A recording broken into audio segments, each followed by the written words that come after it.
उत्तरकाशी नाम का एक गांव था, जहां पर परी नाम एक छोटी सी लड़की जो अनाथ थी, अपने मौसा निकुंज और मासी आरती के साथ रहती थी। बचपन से ही परी को बताया गया था कि उसके माता पिता बीमारी के कारण चल बसे। परी, संभल कर काम करो, देखो तुम्हारे हाथ में चोट लग गई। कोई बात नहीं मासी, इतनी सी चोट है, तुरंत ठीक हो जाएगी।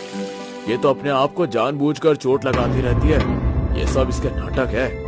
चुप करिए, आपको एक बच्चे के बारे में ऐसा नहीं कहना चाहिए। ये सब तुम्हारे लाड़ प्यार की वजह से हो रहा है।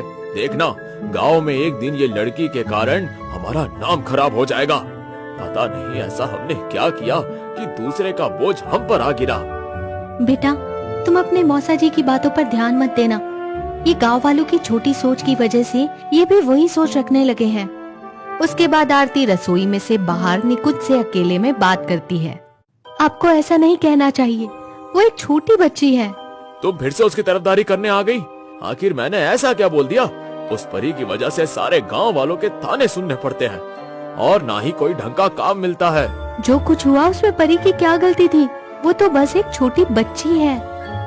बच्ची नहीं है वो, ना वो पैदा होती, ना ही जीजी और जीजा जी का श्राप मिलता। उस श्राप के कारण वो आज भी बर्फ में कैद है। अब मुझे और कुछ नहीं सुनना, मैं उसको सरपंच के पास सौंप दूंगा। वो परी को अनाथ आश्रम में भेज देंगे। एक बला तो टलेगी हमारी जिंदगी से। जब निकुंज और आरती ये बातें कर रहे थे, ये सारी बातें परी रसोई घर से सुन रही थी। और जैसे ही वो सुनती है कि उसके माँ बाप जिंदा है, वो रसोई घर से बाहर आती है। क्या मेरे माता पिता जिंदा है? मुझे सारी बातें बताइए मासी, मैं वो सब करूँगी जो आप कहेंगे। बस मुझे बताइए मेरे माता पिता कहाँ हैं? सारी गलती तुम्हारी है बेटी।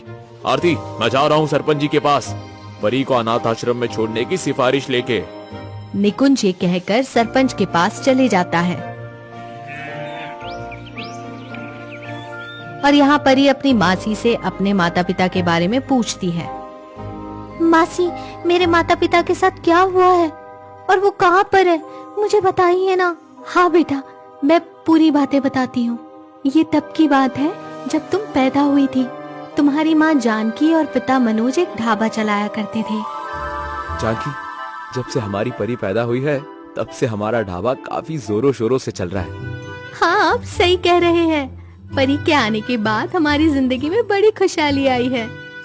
मनोज के ढाबे की चर्चा पूरी गांव में हो रही थी और ये सब देखकर सरपंच के दिल में ईर्ष्या जाग उठी है। कब से देख रहा हूँ सारे गांव में इस ढाबे की वाहवाही हो रही है। अगर ऐसा ही चलता रहा तो ये मुझसे ज्यादा गांव में प्रभावित और शक्तिशाली हो जाएगा।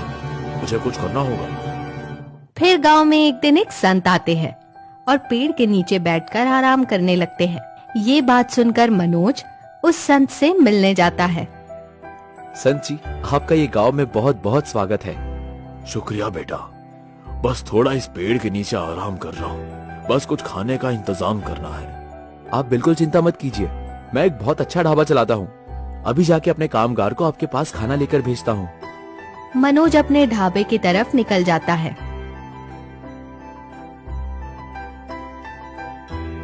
और ये सारी बातें सरपंच पेड़ के पीछे खड़े होकर सुन लेता है। अभी मजा आएगा, अभी दिखा दो इस मनोज को, बहुत ढाबा ढाबा करता है ना। मनोज खाना तैयार करके उसे बांधकर अपने कामगार रवि को दे देता है। रवि, जाओ, पेड़ के नीचे तुम्हें एक संत मिलेंगे, उन्हें जाके ये खाना दे के आओ। उन्हें बहुत भूख लगी होगी। जी मालिक, मैं तुरंत जाकर ये खाना संत तक पहुंचाता हूँ। रवि खाना लेकर ढाबे से निकल जाता है। बीच में ही सरपंच उसे रोक लेते हैं और कहते हैं, लाओ लाओ रवि, तुम ये खाना लेके आ गए। लाओ, मैं ये खाना संत को दे दूंगा। मगर मनोज भाई साहब ने मुझे ये खुद संत को देने के लिए बोला है। उसकी फिक्र तुम मत करो, संत तो हमारे मेहमान हैं और सरपंच होने के नाते ये खाना मुझे अपने हाथ से उन्हें देना चाहिए। जी ठीक है।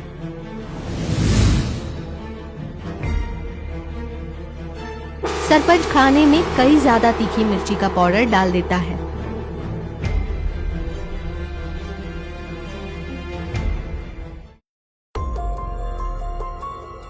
और जाके संत को दे देता है। ये लीजिए, ये खाना मनोज ने अपने ढाबे से आपके लिए भेजा है। जी, आपका बहुत बहुत शुक्रिया। लेकिन मनोज है किधर? वो और उसकी पत्नी जानकी दोनों ही ढाबे पे हैं। यहाँ वो आते ही होंगे आपसे मिलने। संत जैसे ही खाना खाना शुरू करते हैं वैसे ही उन्हें खाना तीखा लगना शुरू हो जाता है। पानी, कोई मुझे पानी दो, ये खाना तो बहुत तीखा है।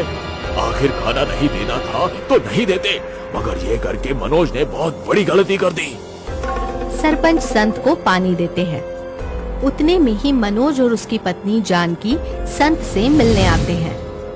तुमने और तुम्हारी पत्नी ने जो मेरे साथ किया, मनोज, मैं उसके लिए तुम्हें कभी माफ नहीं करूंगा। लेकिन मैंने किया क्या है संत जी? क्या किया है, क्या मतलब? तुमने संत के खाने में तीखी मिर्ची का पाउडर इतना ज्यादा जानबूझकर डाला है। लेकिन खाना तो हमने एकदम ठीक ठाक बनाया था। जब वो बात कर रहे होते हैं उतने में ही संत गुस्से में आकर उन्हें श्राप दे देते हैं। ये मेरा श्राप है तुम दोनों पति और पत्नी को। दोनों बर्फ में कैद हो जाओ और तुम्हारा श्राप तभी टूटेगा जब तुम्हारा कोई वंश तुम्हारा ढाबा तुमसे ज्यादा अच्छा और तुम दोनों से ज्यादा प्रसिद्ध करेगा। मनोज और जानकी दोनों ही बर्फ में तब्दील हो जाते हैं। उन दोनों को गांव वाले एक खाली घर में रख देते हैं। ये सारी कहानी आरती परी को बताती है। मतलब मेरे माता पिता अभी भी जिंदा है? हाँ बेटा, वो बर्फ के अंदर फंसे हुए हैं। उनका श्राप तभी टूटेगा जब उनका कोई वंश उनसे अच्छा ढाबा चलाएगा और उनसे ज्यादा प्रसिद्ध करेगा। गांव वालों ने ये घटना होने के बाद सारा दोष तुम पे लगाया। मगर मासी, मैंने क्या किया है? ये इन गांव वालों की छोटी सोच है। ये समझते हैं कि आज मनोज और जानकी को अगर लड़का होता अब तक उन दोनों का श्राप निकल जाता, मगर एक लड़की ये श्राप कभी नहीं निकाल पाएगी। मैं ये श्राप तोड़ के रहूंगी। आप बस मेरा साथ दीजिए मासी। आपको छोड़ के मेरा इस दुनिया में कोई नहीं है। यहाँ आरती परी को उसके माता पिता की पूरी सच्चाई बताती है और दूसरी ओर निकुंज सरपंच से मिलने बरगद के पेड़ के नीचे आता है। सरपंच जी, मैं मनोज की बेटी परी से बहुत परेशान हूँ। कृपा करके इसे अनाथ आश्रम में डाल दीजिए।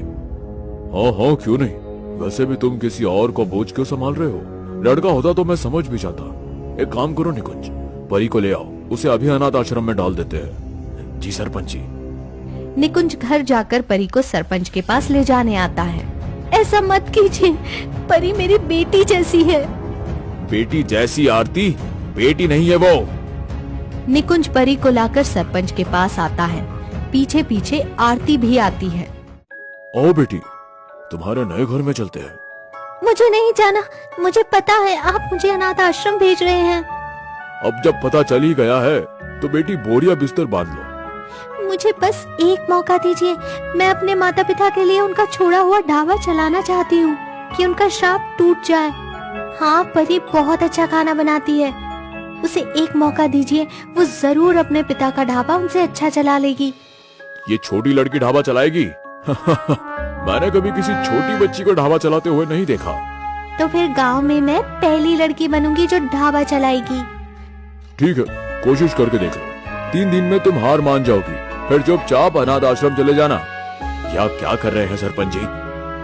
जाने दो निकुंज, मैं जानता हूँ ये जोश में होश खोने वाला मामला है। परी अपने माता पिता का पुराना ढाबा फिर से एक बार खोलती है और जब गांव वालों को ये पता चलता है तो कुछ लोग वहाँ का खाना खाने ढाबे में आते हैं। अरे बेटी, एक प्लेट तो लगाना, जरा तुम्हारे हाथ का खाना खा के देखें कि तुम अच्छा खाना बनाती हो कि तुम्हारे माता पिता। जी जरूर, अभी लाई। जैसे ही ग्राहक ने वो खाना चखा वैसे ही उसका मन खुश हो गया। अरे वाह बेटा, तुम्हारे हाथों में तो जादू है। मैंने ऐसा खाना कभी नहीं खाया। तुम तो तुम्हारे माता पिता से भी बहुत बढ़िया खाना बनाती हो। इसे खाकर मेरा मन आनंदित हो उठा है। धीरे धीरे ढाबे पे लोग बढ़ने लगे। पूरे गांव में ये अनाथ बच्ची का ढाबा प्रसिद्ध हो चुका था। यही नहीं, परी के माता पिता का ढाबा गांव में बहुत प्रसिद्ध था, मगर परी का ढाबा दूसरे गांव में भी प्रसिद्ध होने लगा था। अरे ये क्या? इस बच्ची का ढाबा तो काफी जोरों शोरों से चल रहा है। ये क्या आफत है? पहले इसके माँ बाप, अब ये, इसे भी देख लूंगा। फिर एक बार गांव में संत आते हैं और पेड़ के नीचे आकर विश्राम करने लगते हैं। आरती जाकर संत से मिलती है। संत जी, आपका ये गांव में बहुत बहुत स्वागत है। हाँ बेटी, तुम्हारा शुक्रिया। बस थोड़ा खाने का बंदोबस्त हो जाता तो काफी अच्छा रहता। काफी दिनों से मैंने कुछ नहीं खाया है। जी संत जी, आप बिल्कुल चिंता मत कीजिए। मैं आपको गांव के सबसे अच्छे ढाबे का खाना लेकर आती हूँ। ये सारी बात एक बार फिर से सरपंच सुन लेते हैं और जाकर निकुंज को बताते हैं। निकुंज, मेरे पास एक तरकीब है। जैसा मैं कहता हूँ वैसा करना। जैसा आप कहे सरपंच जी। ये लड़की मेरा नाम और डुबा रही है, इसे रोकना होगा। आरती परी से खाना लेकर संत के पास जा रही होती है। वैसे ही बीच में उसे निकुंज मिलता है और कहता है, लाओ मैं ये खाना संत को दे के आता हूँ। तुम जाओ परी को लेकर संत जी से मिलने आ जाना थोड़ी देर बाद। जी शुक्रिया मदद के लिए। जैसे ही आरती ढाबा से निकलती है वैसे ही सरपंच पेड़ के पीछे से निकल आते हैं और खाने में मिर्ची का पाउडर मिला देते हैं। अब आएगा मजा। निकुंज, जाओ जाके ये खाना संत को दे दो। निकुंज खाना संत को दे देता है। जैसे ही संत खाना खाने जाते हैं वहाँ पर परी के माता पिता आ जाते हैं। संत जी नहीं, ये खाना मत खाइए। इसमें कई ज्यादा मिर्ची का पाउडर। उसी समय पर परी और आरती भी वहाँ पहुँचते हैं। संत जी, जो खाना आपने खाया था, जिसके कारण आपने हमें श्राप दिया था, उसने भी ये मिर्ची का पाउडर सरपंच नहीं डाला था और ये वापस यही मेरी बेटी के साथ करना चाहते थे। मनोज, जानकी, तुम दोनों को यहाँ देखकर अच्छा लगा। आखिरकार तुम्हारा श्राप टूट ही गया। हमारी प्यारी परी के कारण ये मुमकिन हुआ है। सरपंच, तुम्हारी वजह से ये लोगों को बहुत दुख झेलना पड़ा है। अब ये श्राप तुम्हें लग जाएगा और तब तक नहीं टूटेगा जब तक मनोज तुम्हें माफ नहीं करता। उसी वक्त सरपंच और निकुंज दोनों ही बर्फ में फंस जाते हैं और परी अपने माता और पिता को देखकर फूट फूट कर रोने लगती है। अब कोई चिंता मत करना, हम आ गए हैं ना। और आगे से परी और उसके माता पिता खुशहाली से जीने लगते हैं और वो सरपंच और निकुंज को माफ कर देते हैं और उनका श्राप तोड़ देते हैं। जिसके बाद सरपंच और निकुंज दोनों मनोज और जानकी से माफी मांग लेते हैं।